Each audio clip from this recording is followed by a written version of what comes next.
Hello everyone, this is Nilofar Neha Khan and welcome to our YouTube channel Shikshalaya. तो आज हम बात करेंगे आर्मी पब्लिक स्कूल की तरफ से वैकेंसीज़ निकाली गई हैं और ये रेगुलर पोस्ट की वैकेंसीज़ हैं। ठीक है, टीजीटी, पीजीटी और पीआरटी तीनों ही लेवल की आपको वैकेंसी देखने को मिलेगी। और ये जो वैकेंसी है कंबाइंड नोटिफिकेशन निकाला गया है जिसमें कि 3 स्कूल में ये वैकेंसीज़ निकाली गई हैं। तो पहले स्कूल में आपके पीजीटी में फिज़िक्स, केमिस्ट्री, बायोलॉजी, मैथमेटिक्स, ठीक है, इंफॉर्मेटिव प्रैक्टिस, इनकी वैकेंसीज़ हैं। अगर बात करें टीजीटीज़ में, तो टीजीटी में आपकी जो वैकेंसीज़ हैं physics, chemistry, biology, mathematics and computer science. दूसरा स्कूल जो है हमारा, उसमें पीजीटी में जो वैकेंसी आई है English, political science and economics. इसमें अगर बात करें टीजीटी की वैकेंसी की, तो English, Hindi, Sanskrit, history, geography and economics.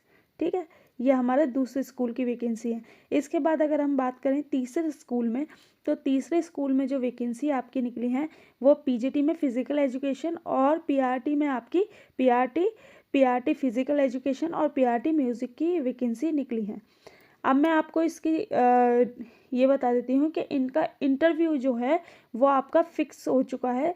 तो पहले ही ये चीज़ बता दी गई है कि इंटरव्यू आपका, जैसे कि पहले स्कूल में जो आपका होगा वो 30 जनवरी को होगा। ठीक है, दूसरे स्कूल में आपका 31 जनवरी को होगा और तीसरे स्कूल में आपका 1 फरवरी को होगा। अब पूरी डिटेल में आप लोगों के साथ शेयर कर देती हूँ कि आप किस तरीके से अप्लाई करेंगे और ये वैकेंसी कहाँ से आई है।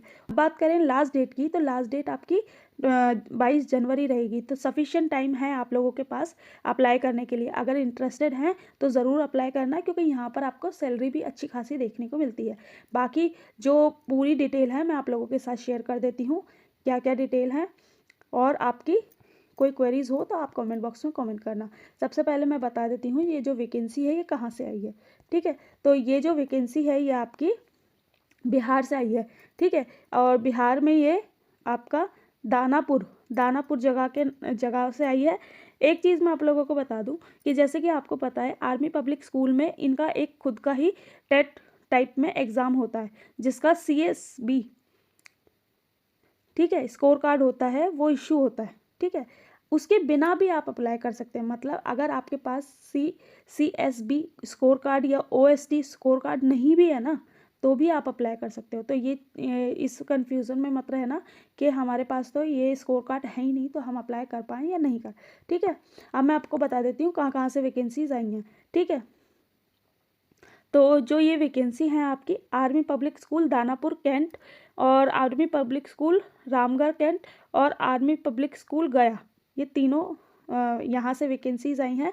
और यहाँ वैकेंसीज़ की डिटेल भी क्लियरली मेंशन है, जैसे कि इंग्लिश की कितनी वैकेंसीज हैं। ठीक है, बाकी इसके बाद मैं, जैसे कि मैंने आपको बताया कि लास्ट डेट जो रहेगी वो आपकी 22 जनवरी रहेगी और जो इंटरव्यू डेट रहेगी वो 30 जनवरी, 31 जनवरी और 1 फरवरी रहेगी। ठीक है, इनकी जो ऑफिशियल वेबसाइट है यहाँ पर आप देख सकते हो www.apsdanapur.com, ये वाली वेबसाइट। इस वेबसाइट का लिंक और ये एप्लीकेशन फॉर्म प्लस पूरा डिटेल नोटिफिकेशन मैं आपको टेलीग्राम पे शेयर कर दूँगी।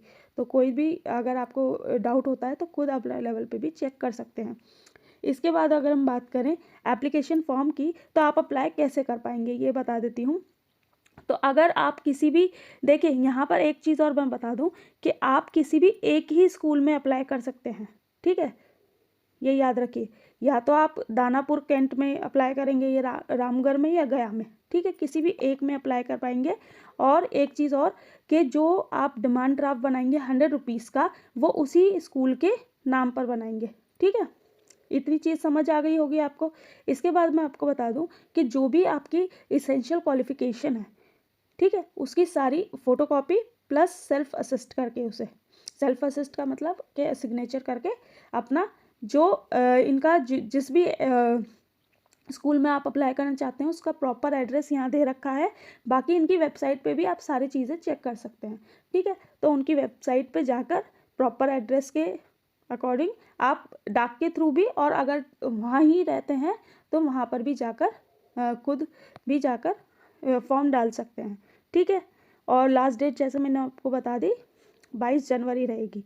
ठीक है। तो यहाँ पर ये चीज़ देख लीजिए, candidates to apply for one school only in cluster 5। ठीक है, तो आप एक ही स्कूल में अप्लाई कर सकते हैं। ये हिंदुस्तान टाइम में इनकी जो एडवर्टाइजमेंट है ये दी गई है। ठीक है, ये तीनों ही स्कूल के प्रॉपर एड्रेस और फ़ोन नंबर यहाँ दे रखे हैं। ठीक है, इसके बाद अगर हम बात करें आपकी एलिजिबिलिटी क्राइटेरिया के बारे में, तो एलिजिबिलिटी क्राइटेरिया एक चीज़ मैं आप लोगों को बता देती हूँ, पीजीटी, टीजीटी और पीआरटी तीनों में ही एक चीज़ याद रखिए। पीजीटी में जब एलिजिबिलिटी क्राइटेरिया की बात की जाती है तो आपके पास कंसर्न सब्जेक्ट में मास्टर डिग्री होनी चाहिए विथ 50% तेज के साथ आपका डिग्री होनी चाहिए, प्लस कंसर्न सब्जेक्ट में होनी चाहिए, और बीएड आपका मांगा जाता है। इसके बाद अगर बात करें टीजीटी में, तो आपके पास ग्रेजुएशन में 50% के साथ आपके पास बीएड डिग्री होनी चाहिए। ठीक है, इसके बाद अगर बात करें आपकी पीआरटी की, तो पीआरटी में आपके पास एलिजिबिलिटी क्राइटेरिया क्या मांगा गया है कि आपके पास 10+2 आपका 50% के साथ, प्लस आपके पास डीएलएड या फिर जेबीटी होना चाहिए। ठीक है, तो लगभग सारी चीज़ें मैंने आपको बताने की कोशिश कर ही दी हैं, लेकिन अगर कुछ छूटा होगा, कुछ रहा होगा, तो आप मुझे कमेंट बॉक्स में कमेंट करना। अब मैं आप लोगों को एज बता देती हूँ। एज आपकी, अगर आपके पास फ्रेश कैंडिडेट के लिए 40 ईयर्स है, और अगर आपके पास एक्सपीरियंस है 5 साल का तो 45, और अगर 7 साल का एक्सपीरियंस है तो 50, और आपका अगर 9 साल का एक्सपीरियंस है तो 57 तक आप एलिजिबल हो जाते हो। ठीक है, होप सो सारी चीज़ें मैंने आप लोगों की क्लियर की होंगी, लेकिन अगर कुछ रह जाएगा, कुछ छूटेगा, तो प्लीज़ आप कमेंट बॉक्स में कमेंट करना। मैं कोशिश करूँगी किसी न किसी माध्यम से आपकी क्वेरीज को फुलफिल किया जा सके। बाकी मिलते हैं आपसे नेक्स्ट वीडियो में। होप सो ये वीडियो आप लोगों के लिए यूज़फुल रहे। Thank you for watching.